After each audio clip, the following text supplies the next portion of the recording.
Bachelors, குழந்தைங்க, பெரியவங்க, diabetes, wait watch பண்றவங்க, டயட்ல இருக்கிறவங்க எல்லாருக்குமான ஒரு ஈஸி ஸ்நாக் ரெசிபி தான் இன்னைக்கு பார்க்க போறோம். வேற ஒண்ணும் இல்லைங்க, அது காரப்பொரி தான். இதுக்கு 1 டீஸ்பூன் அளவுக்கு எண்ணெயை விட்டுக்கோங்க. அதுல 1/4 கப் அளவுக்கு கடலையை போட்டு நல்லா வறுத்துக்கோங்க.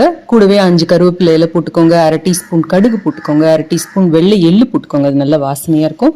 போட்டு நல்லா அந்த மாதிரி வறுத்துக்கோங்க.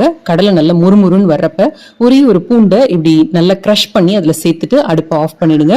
இப்ப கூட இன்னும் ஒரே 1 டீஸ்பூன் அளவுக்கு எண்ணெய் விட்டுக்கோங்க. இதுக்கு தேங்காய் எண்ணெய் விட்டீங்கன்னா ரொம்ப நல்லா இருக்கும். கூட 1/2 டீஸ்பூன் அளவுக்கு மஞ்சத்தூள், 1/2 டீஸ்பூன் அளவுக்கு காரத்தூள். இது உங்க சுவை அளவுக்கு ஏற்றபடி அட்ஜஸ்ட் பண்ணிக்கலாம் காரத்தூளை. இப்போ இது கூட 200 கிராம் அளவுக்கு பூரி போட்டுக்கோங்க. நல்லா கலந்து கொடுங்க. நம்ம அடுப்பு ஆஃப் பண்ணிட்டு அதுக்கப்புறமா இந்த பொடியெல்லாம் சேர்த்து கலக்கிறதுனால நல்ல கலரா இருக்கும், கரிஞ்சு போகாம இருக்கும். அவ்வளவுதாங்க.